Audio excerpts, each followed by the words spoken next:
Efesios capítulo 4, versículos 1 al 16, una de las epístolas de la prisión, escritas por el apóstol Pablo a la iglesia en Éfeso. Y dice así la palabra del Señor.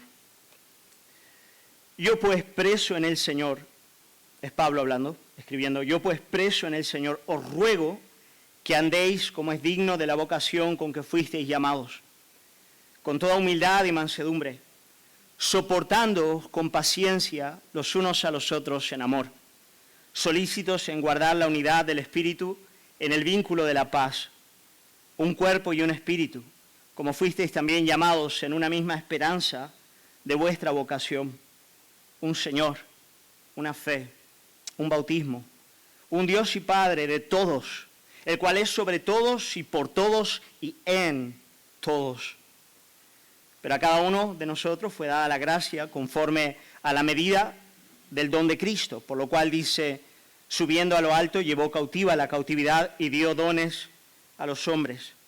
Y eso de que subió, ¿qué es? Sino que también había descendido primero a las partes más bajas de la tierra. El que descendió es el mismo que también subió por encima de todos los cielos para llenarlo todo. Y él mismo constituyó a unos apóstoles, a otros profetas, a otros evangelistas, a otros pastores y maestros, a fin de perfeccionar a los santos para la obra del ministerio, para la edificación del cuerpo de Cristo. Versículo 13 dice, hasta que todos lleguemos a la unidad de la fe y del conocimiento del Hijo de Dios, a un varón perfecto, a la medida de la estatura de la plenitud de Cristo, para que ya no seamos niños fluctuantes, llevados por doquiera de todo viento de doctrina, por estratagema de hombres que para engañar emplean con astucia las artimañas del error, sino que, siguiendo la verdad en amor, crezcamos en todo, en aquel que es la cabeza, esto es Cristo, de quien todo el cuerpo, bien concertado y unido entre sí por todas las coyunturas que se ayudan mutuamente, según la actividad propia de cada miembro, recibe su crecimiento para ir edificándose en amor. Hasta aquí la lectura de la palabra del Señor. Amada Iglesia, es la voluntad de Dios que cada uno de sus hijos, cada creyente, alcance la madurez de la fe. La madurez de la fe. Así como en el ámbito natural avanzamos de la infancia a la edad adulta, también en el espiritual hemos de vivir el proceso de madurez, el proceso de crecimiento. Y hay un sentido en el que ese es el gran tema de los versículos que acabamos de leer juntos. Solamente puedo volver a leer el versículo 13 y ahí lo vais a ver con claridad, dice el apóstol Pablo, hasta que todos lleguemos a la unidad de la fe y del conocimiento del Hijo de Dios, a un varón perfecto. Y aquí está la idea, hasta llegar a esa madurez, a un varón perfecto, a la medida de la estatura de la plenitud de Cristo. Hermanos, y de eso quiero hablaros en estos días, quiero hablaros acerca de la importancia de que podamos ser creyentes a nivel individual, pero también como iglesia, creyentes maduros. Y hablar de madurez en los tiempos que estamos viviendo es hablar de algo que no está en boga. En primer lugar, a nivel social, vivimos en una sociedad infantilizada, hermanos. Hoy en día tenemos la tragedia de que gran parte de la juventud, y digo juventud entre paréntesis, vive en la casa de sus padres hasta los 30 años de edad y siguen dependiendo de papá y mamá. Hermanos, todos sabemos que la vejez viene con el tiempo, pero la madurez no. Uno envejece con el tiempo, pero no necesariamente se hace maduro. En efecto, la madurez no siempre está ligada al tiempo. En términos espirituales y aún humanos, hay jóvenes mucho más maduros que gente mucho mayor. Hermanos, la inmadurez es una de las primeras marcas de la sociedad en la que estamos viviendo, pero también es una de las mayores características de gran parte de la iglesia de nuestro tiempo. Hablo por mi iglesia porque no quiero ofender a nadie, pero tristemente hay pastores que tienen que estar en sus iglesias cambiando pañales, dando biberones y poniendo el chupete año tras año. A una iglesia que teniendo que ser ya una iglesia militante, madura, forjada en Cristo, sigue siendo una gran guardería y no puede ser así. El Señor no quiere eso. Nuestro Padre es un Padre en extremo maduro y Él sabe cómo llevar a sus hijos a la madurez. Y eso es lo que el Señor quiere hacer con nuestras vidas. Hermanos, hay creyentes que piensan que entrar a la fe, empezar la vida cristiana, es llegar a la meta. Me he convertido. ¡Wow!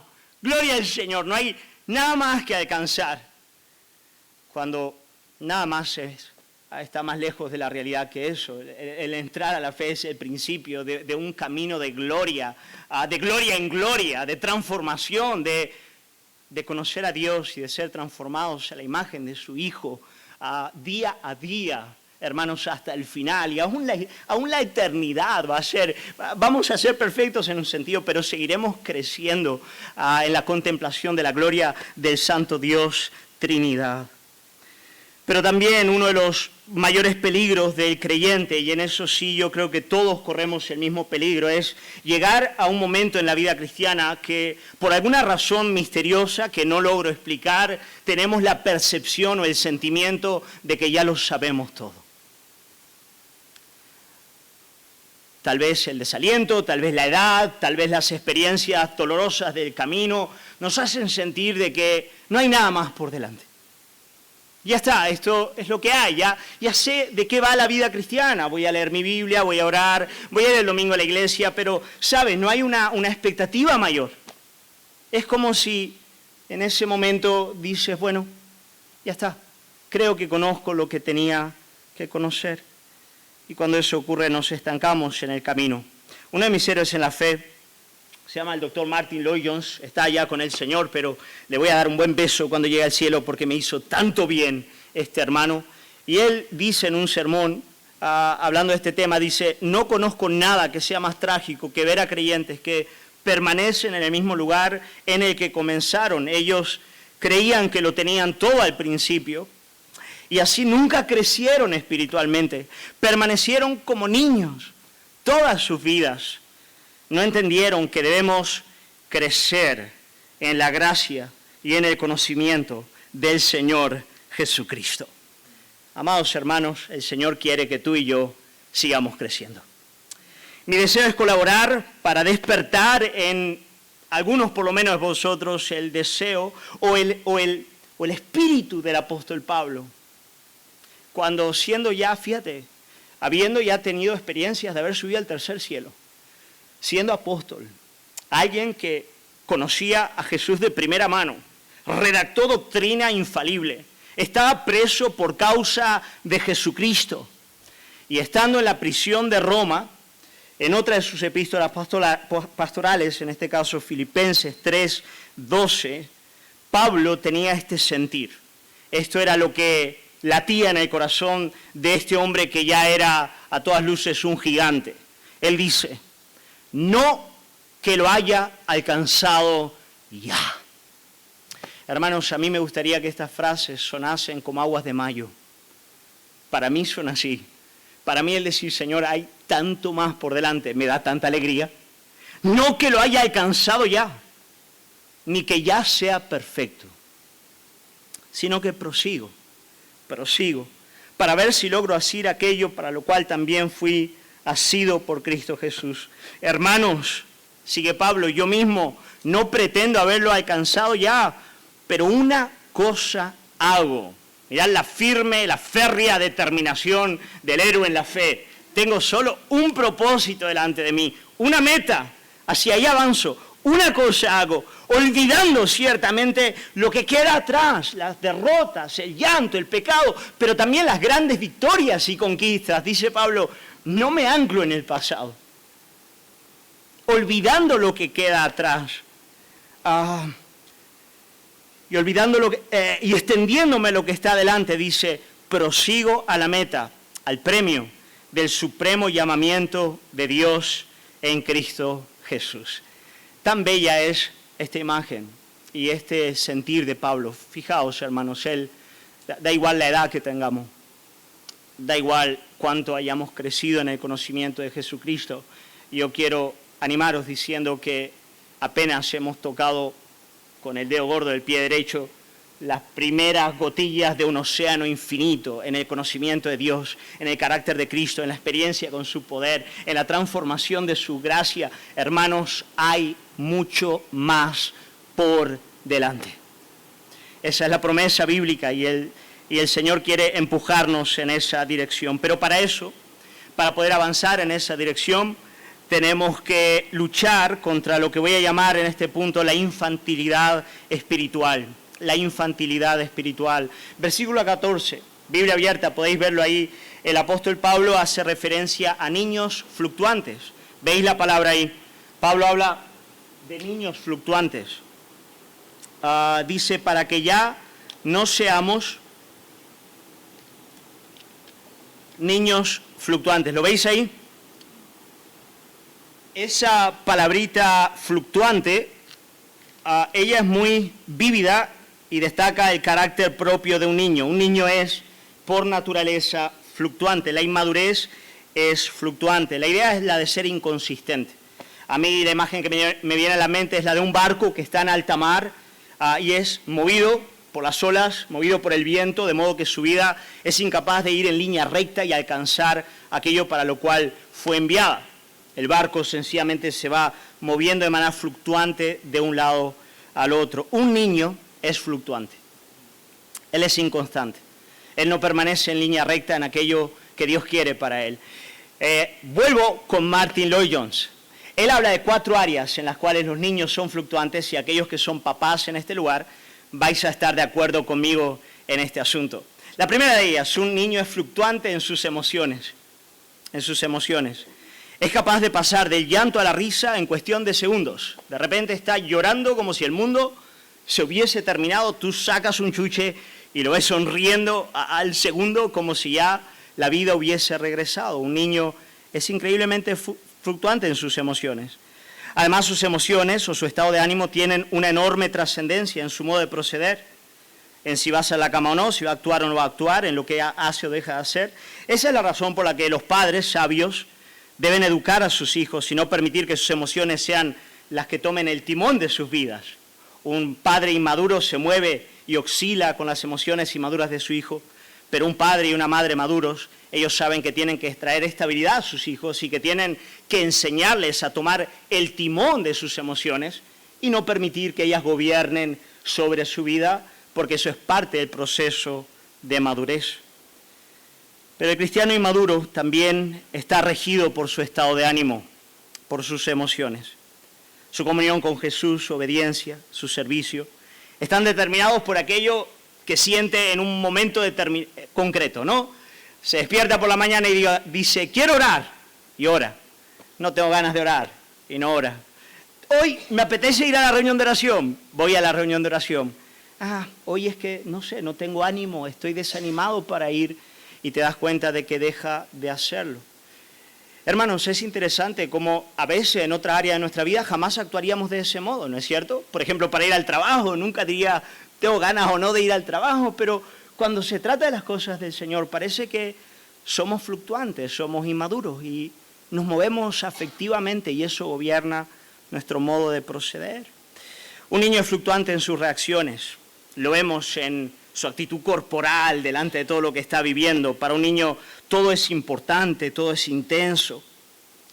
Me acuerdo de mis niñas, no la pérdida de un juguete, las puede hacer, desmoronarse. La discusión con un amigo es terrible, parece que el mundo se va a ir porque fulano no me miró. Oh, hermanos, pero ¿cómo ocurre lo mismo con los creyentes que son inmaduros, no? Y aquel que es pastor sabe de eso. Y una mirada fuera de lugar, una palabrita que no correspondía, ya es capaz de despertar un cisma que parece que el volcán va a explotar y tú dices, oh, pero mi hermano, no es para tanto. A la vez, es curioso, pero cuando el niño debe preocuparse, no se preocupa. Hay cosas que sí son determinantes, que debe actuar, que debe huir de ahí, y lo ves que está a la mar de bien, porque el niño es inmaduro en sus reacciones, y lo mismo ocurre con los creyentes inmaduros. Un niño es fluctuante en sus deseos y en sus decisiones. En un momento quiere algo intensamente, y al momento siguiente se cansa y lo deja. ¿A que sí? Especialmente cuando exige sacrificio. Cuando quiero O cuando va creciendo y te dice, quiero aprender la guitarra, papá, o un instrumento. Y tú le dices, vamos. Pero no va a ser fácil. Arranca y cuando se da cuenta de que exige más de lo que él estaba pensando por el camino, ya se desalienta. Oh, hermanos, lo mismo ocurre con el creyente. Por eso no podemos dejar al creyente inmaduro solo en las tareas, porque en un momento quiere comerse al mundo para Cristo, pero cuando en la primera de cambio vienen las subidas y empieza la tempestad, ya te dice, pastor, no quiero seguir, lo voy a dejar, creo que esto no es para mí, creo que Dios no me ha llamado a esto. Hermanos, cuán inmaduros muchas veces somos, amén. Por lo menos hablo por mí. Hermano, un niño es fluctuante finalmente en sus convicciones, y esto es lo más grave de todo, y esto es lo que el apóstol Pablo destaca en el versículo 14. Él dice, para que ya no seamos niños fluctuantes, llevados por doquiera de todo viento de doctrina, por la astucia de hombres que para engañar emplean perversamente las artimañas del error. Ningún padre con sano juicio dejaría a un niño pequeño solo en el parque, eso sería una locura, porque sabe que cualquier embaucador con motivaciones perversas sería capaz de acercarse al niño, engañarle y llevarle a su terreno. Pero al creyente le pasa lo mismo, el creyente que no es hábil en el conocimiento de las Escrituras y que no ha forjado el discernimiento espiritual a partir de la obediencia sincera a Cristo, es incapaz de ver el error. Y por lo tanto, hoy en día, wow, con Internet y con YouTube, hay mucha cosa buena también, pero hay tanta porquería que uno dice, oh Señor, ningún pastor puede dar por hecho de que porque el pastor sabe que aquello es malo, el restante de la congregación lo va a saber. Me he deparado con hermanos a veces leyendo algunos libros o escuchando gente que digo, hermano, ¿qué está haciendo usted? Pero claro, gracias a Dios, fíjate, esto ya ocurría desde la iglesia primitiva, es algo con lo que hay que batallar. Hermanos, los niños son fluctuantes en sus convicciones. Hoy creen A, mañana B, pasado C. Pero dejadme deciros algo importante. La inmadurez no es pecado. La inmadurez es parte del proceso. Amén. O sea, es mejor ser un niño inmaduro que no haber nacido de nuevo. O sea, si mi niña de 4 o 6 años es inmadura, es normal. Tiene 4, tiene 6 años. Yo no le puedo juzgar, ni criticar, ni puedo pensar que algo está mal. Es sencillamente parte del proceso. Lo grave es que ya llega a los 20, 25 o 30 años todavía en ese estado de inmadurez. Y uno sí dice, bueno, algo aquí está mal. Y hermanos, como dije al principio, me temo que muchos están en esa situación. Pasan los años y no hay un crecimiento de la fe, no hay una madurez en el carácter de Cristo, en el conocimiento de las Escrituras, no hay un crecimiento, como dice Pablo en el versículo 13. Pero el Señor quiere que crezcamos. El Señor desea llevarnos a la madurez de la fe. Y lo que aprecio de estos versículos es que en ellos el apóstol Pablo nos da la clave para crecer en la vida cristiana. Como os dije, la clave no es el tiempo. El tiempo nos hace envejecer, pero no madurar. Bueno, ¿cómo madurar? ¿Cómo crecer? ¿Qué es lo que Pablo nos prescribe en estos versículos para que nosotros de verdad podamos crecer en el conocimiento de Dios y en el carácter de Cristo? La clave, no me gusta hablar de claves, parece que hay algo secreto, ¿no? Que de repente llega y aparece. No, está en todas partes en la Biblia, esto lo vamos a leer aquí, uso clave porque no se me ocurre otra palabra, pero el principio para crecer lo encontramos en el versículo 1. Y ahí lo tenéis. Y es un principio que aunque conozcamos tenemos que recordar una y otra vez. Dice, versículo 1, dice, yo pues, dice Pablo, preso en el Señor, os ruego que andéis. Y aquí está la clave, que andéis.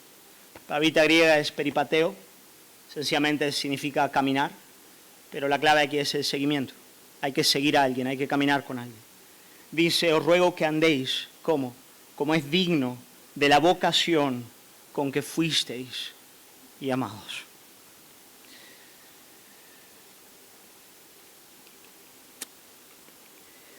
La clave, amada iglesia, es esta.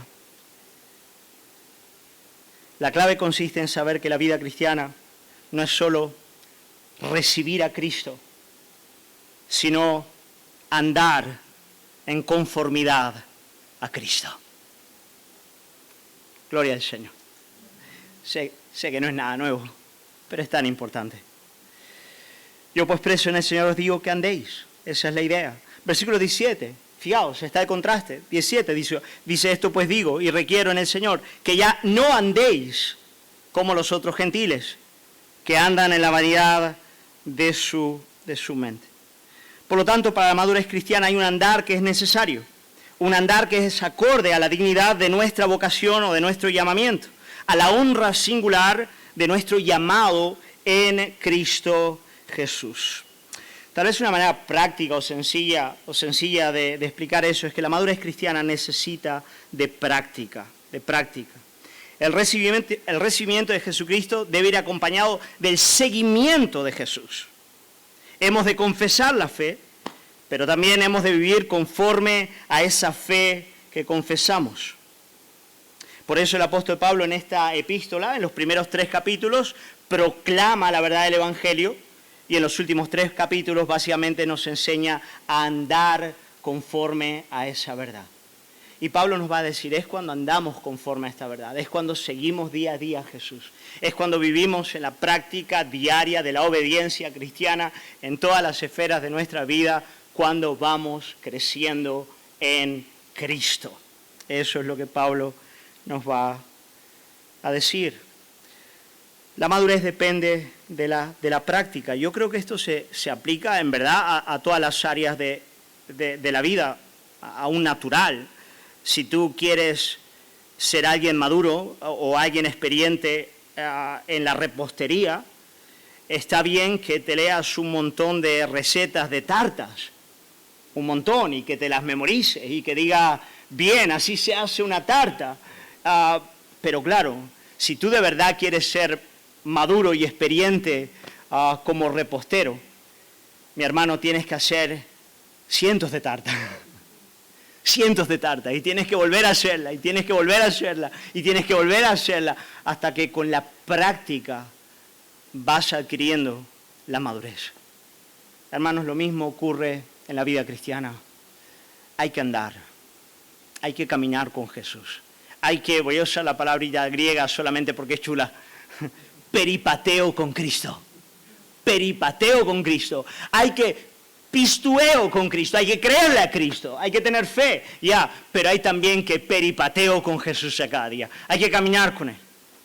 La vida cristiana, en cierto modo, consiste en seguimiento de Cristo. Cuando Jesús pasa al lado de aquel recaudador de impuestos llamado Mateo, las palabras de Jesús a Mateo es, sígueme Mateo. Y este seguimiento de Cristo es lo que iba a promover en la vida del discípulo la madurez cristiana. Pero este seguimiento, a partir de estos versículos, tiene algunas características que quiero compartir con vosotros porque me parecen muy necesarias. Vale, yo no quiero seguir maduro, yo quiero seguir a Jesús. ¿Qué clase de seguimiento es este del cual el apóstol Pablo nos habla en estos versículos? Bueno, en primer lugar, tomad nota, aquellos que lo estáis haciendo, es un seguimiento que nace de la fe a ese llamado glorioso que Él ha hecho en nuestras vidas para seguirle. Es un seguimiento que nace de la fe. Y eso es lo más importante. Hermano, ¿quieres seguir a Jesús? ¿Qué es lo primero que Él demanda de ti?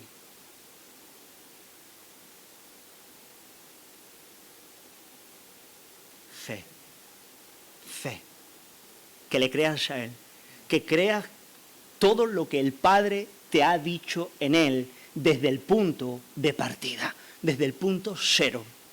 Desde el punto cero, tú tienes que partir de la premisa de que has sido perdonado de todos tus pecados de principio a fin, para siempre, por su sangre derramada en la cruz. Que su justicia perfecta te viste y es una justicia inmutable, que garantiza tu salvación a la diestra del Padre. Y que todos los favores del cielo te son otorgados por la sola obra de Jesucristo.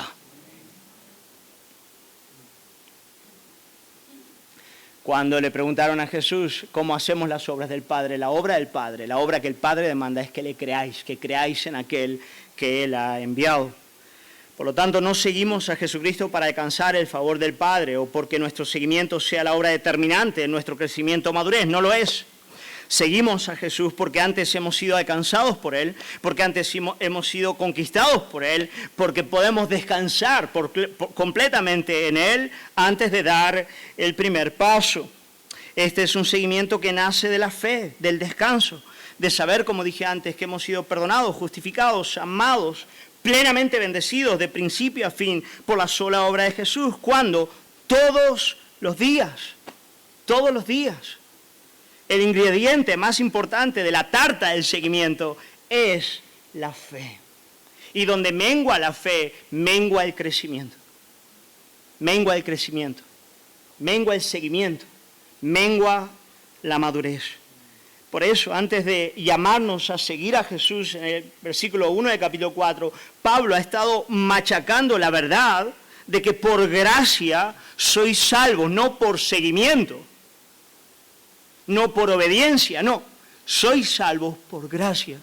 Por gracia sois salvos por medio de la fe. Y esto no de vosotros, pues es don de Dios, no por obras, para que nadie se gloríe. ¿Por qué? Porque somos hechura suya, creados en Cristo Jesús para buenas obras, las cuales el Padre preparó de antemano, ¿para qué? Anduviésemos, para que andemos en ella. Por eso, la gracia precede al seguimiento. La fe es el primer requisito para poder vivir la vida cristiana. Hermanos, la gran tragedia de los Gálatas es que habiendo empezado por la gracia, por la fe, terminaron por la ley, ¿no es verdad? Terminaron por la ley, terminaron buscando crecer en el ejercicio de su propio esfuerzo. Y una de las razones por las que muchos creyentes dejan de crecer espiritualmente y se frustran en el camino, no es la falta de esfuerzo o de dejadez en las disciplinas espirituales. Son gente que a veces ora, lee la palabra e inclusive va a la iglesia y de todos modos se mantiene en un estado de inmadurez. Y uno se pregunta, ¿pero por qué no crece si practica? Espiritualmente es una persona bastante disciplinada y, por cierto, parece que intenta evitar esos pecados groseros propios del hombre, pero ¿por qué no crece en el carácter de Cristo? ¿Por qué no da más fruto? Bueno, muchas veces es porque habiendo empezado en el Espíritu ha terminado en la ley, en el esfuerzo del hombre.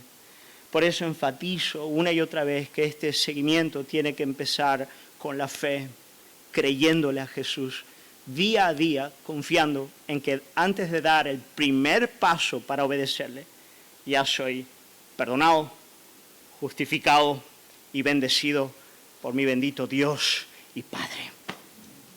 Ahí es donde empieza todo. Es un seguimiento, en primer lugar, que nace de la fe. En segundo lugar, es un seguimiento que debe involucrar todas las esferas de nuestra vida. Debemos aprender a seguir a Jesús en cada esfera de nuestro caminar.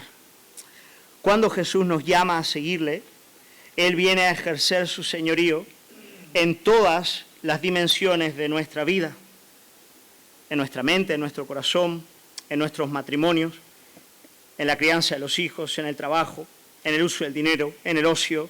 Él viene a gobernar todo. Cuando Jesús viene a nuestras vidas, Él nos mira nuestras vidas y Él dice, eso me pertenece, eso es mío. Tu matrimonio es mío, la crianza de los hijos es mía, tu trabajo es mío, tus estudios son míos, tu destino, tu fin, tu futuro es mío y yo quiero ponerlo todo en orden. Jesús viene a señorear, a gobernar, a reinar en cada esfera de nuestras vidas. Pablo nos habla de eso como si fuese un tipo de cambio completo de armario. Él viene a quitar toda la ropa vieja y a poner un montón de ropa nueva. Me encanta el versículo 22 de este capítulo, versículos 22 al 24, donde Pablo dice en cuanto a la pasada manera de vivir, despojaos del viejo hombre, quitaos los andrajos del viejo hombre, los restos de pecado que siguen ahí, que está viciado conforme a los deseos engañosos, y renovaos en el espíritu de vuestra mente. Y ahora, vestíos del nuevo hombre, creados según Dios en la justicia y santidad de la verdad. No sé a cuántos de vosotros os gusta la moda. A mí no. No porque sea mala, o sea, tengo a un señor que viste a los lirios del campo de una manera extraordinaria y le gusta la estética, a Dios le encanta la estética, hace cosas bellas, pero yo soy un renegado para la moda y una hermana de la congregación se dio cuenta rápidamente y a ella sí le gusta, entonces me dice, pastor, ¿le puedo ayudar? Yo al principio me sentí un poco raro, digo, ¿ayudar? Sí, a arreglarse un poquito, le digo, bueno hermana, está bien, dice. Y viene después con un par de camisas para el domingo siguiente, esto ya hace años, ¿no? Y con permiso de mi esposa, y muy cariñosamente dice, voy a ayudarte con esto. Y yo pensé, bueno, esto parece un poco carnal, pero bueno, no sé, voy a confiar. Y luego llegué a este texto y dije, ¡wow! Tengo que despojarme de los andrajos del viejo hombre y vestirme del ropaje del nuevo. Pero eso es lo que hay que hacer. ¿Cuándo? Día a día, día a día, antes de salir de la habitación.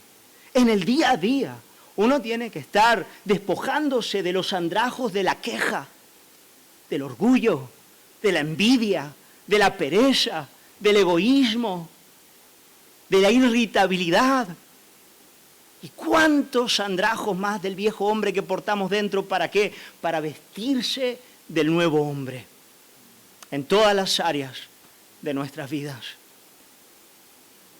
Jesús viene, nos llama a andar con Él y Él quiere cambiarlo todo.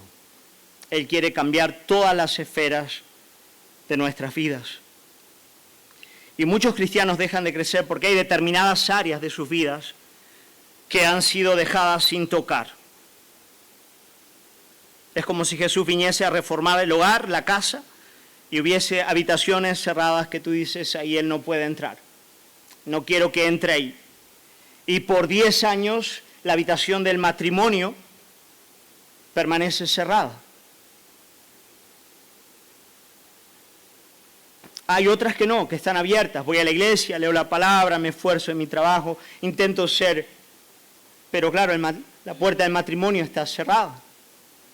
Y no hay comunicación, y no hay afecto, y no hay vida marital. El lecho conyugal ha sido descuidado. Y hermanos, cuando esas cosas ocurren, aunque el resto de la vida esté avanzando, el crecimiento se traba. Se queda ahí. A veces ocurre con la crianza de nuestros hijos, sí. En el resto de la vida cristiana vamos medio avanzando, pero, ¿sabes? Con el hijo la comunicación ya no está. La vía abierta con el corazón se ha dejado y a veces no es solo por pecado del hijo, pero a veces puede ser por pecado de los padres, que han estado ausentes y esa habitación está cerrada y dicen, yo no quiero ir ahí. A veces hay áreas de nuestra vida en las cuales sencillamente decimos ahí no queremos practicar el seguimiento, no queremos seguir a Jesús.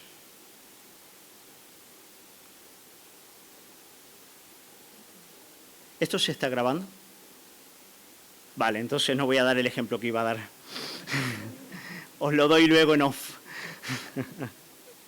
Pero es que no os imagináis cómo esto ocurre. Y a veces lo escondido que está. A veces como pastor tú ves vidas y no te imaginas que hay determinadas personas, que hay determinadas habitaciones cerradas por años. Y eso es lo que está impidiendo que haya una madurez y un crecimiento de la fe.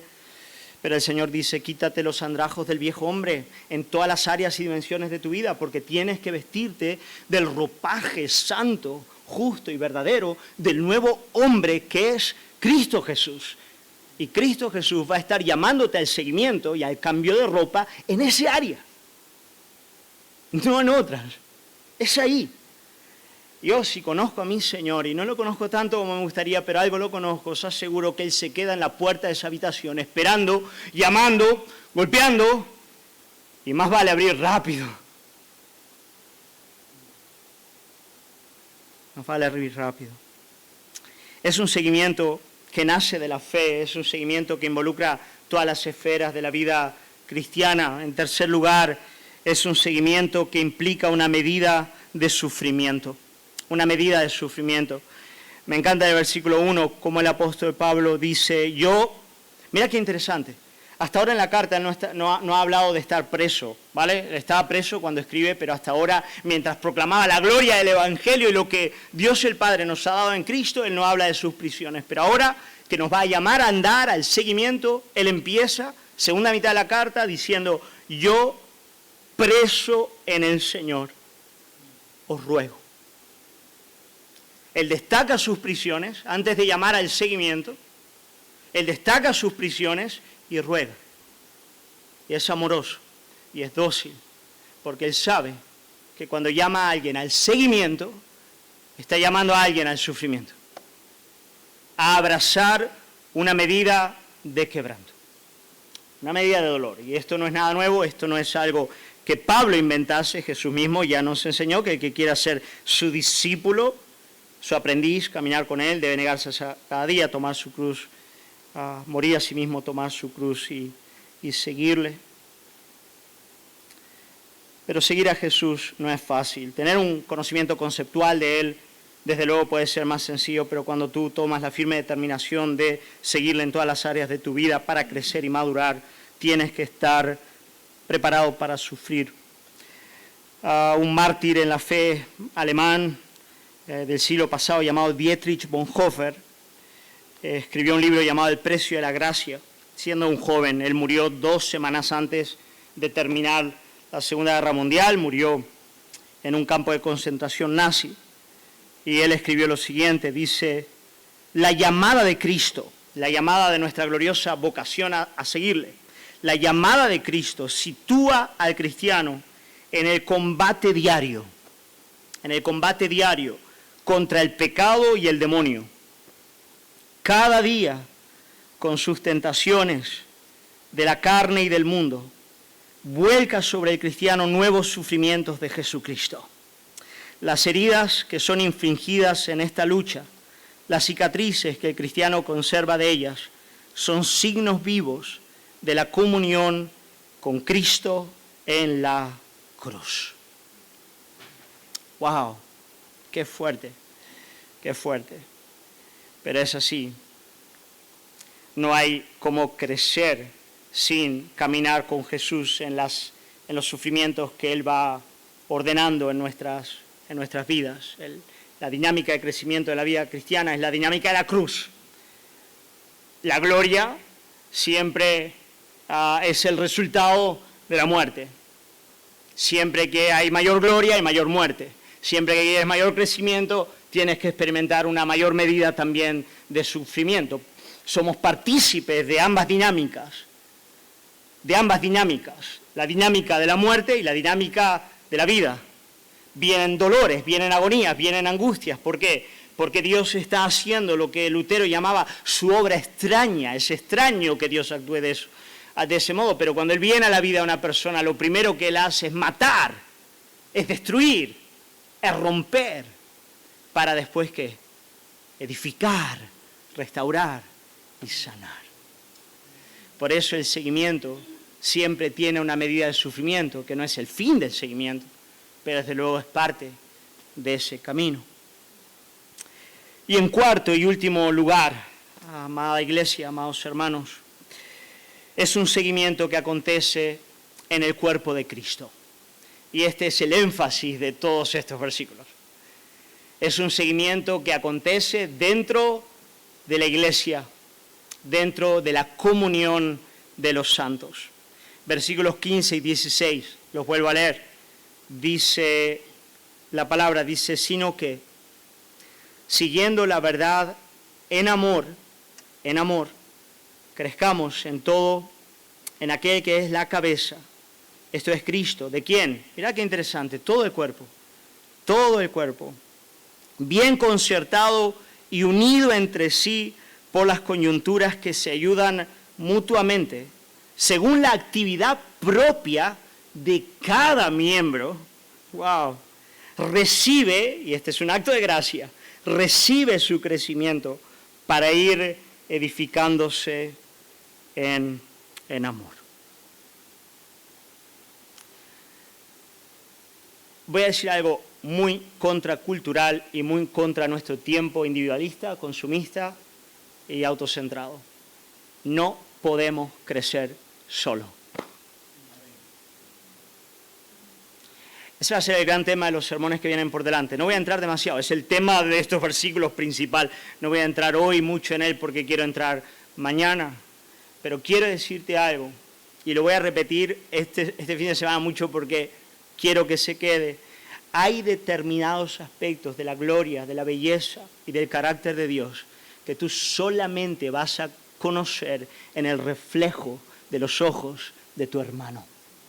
Cosas que Dios no te ha dado a ti, pero que las necesitas, se las ha dado al otro para dártelas a ti en Él. Hay determinados aspectos del carácter y la belleza de Cristo que no serán forjados en tu vida hasta que no aprendas el misterio de la comunión. El misterio de la comunión.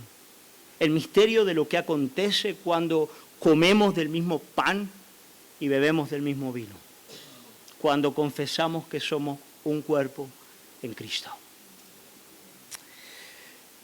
Hermanos, ese es un tema hoy en día, ¿no es cierto? Vivimos en una sociedad desarraigada, en una sociedad móvil que está en constante movimiento. Nos cuesta horrores enraizar y aprender a crear lazos profundos. Es así.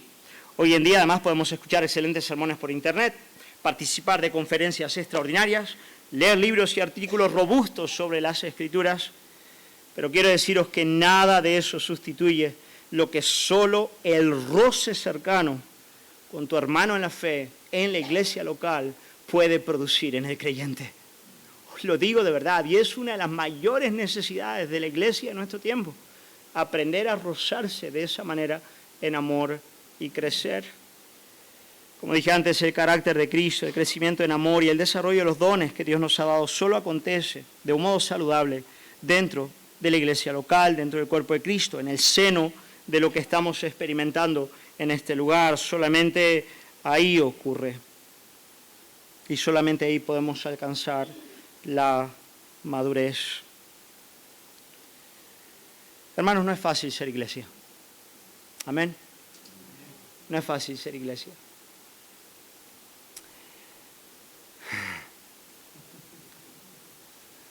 Pero qué bueno es ser iglesia. Qué bueno es ser iglesia. Porque es en ese lugar donde la virtud cristiana por excelencia, que es el amor, es formado en nuestros corazones. Cuando uno aprende a ser iglesia, en humildad, en quebranto, cuando uno experimenta ese quebranto necesario para aprender a amar a los hermanos y empieza a amarles, uno tiene la experiencia más cercana de lo que es el cielo en la tierra. Y eso es lo que el Señor quiere que experimentemos. Matrimonio, con hijos, con la comunión de los santos en medio de la iglesia. ¿Cómo necesitamos eso, amada iglesia? Por lo tanto, a modo de resumen, para ir terminando este primer plenaria, el Señor quiere que crezcamos, ¿amén? Él quiere, no quiere que seamos infantiles. Y para eso la clave es el seguimiento de Cristo, el andar conforme a Él, pero es un seguimiento muy particular, según el apóstol Pablo nos enseña en el capítulo 4. En primer lugar, es un seguimiento que nace de la fe, parte de la fe, no de la ley, no del esfuerzo humano. Ahí no pintamos nada, solo Cristo hasta el final. Parte de la fe, pero en segundo lugar es un seguimiento que abarca todas las esferas de la vida, todas las esferas. Un constante quitarse los andrajos del viejo hombre para vestirse el ropaje real del nuevo, y eso día a día. En tercer lugar, es un seguimiento que involucra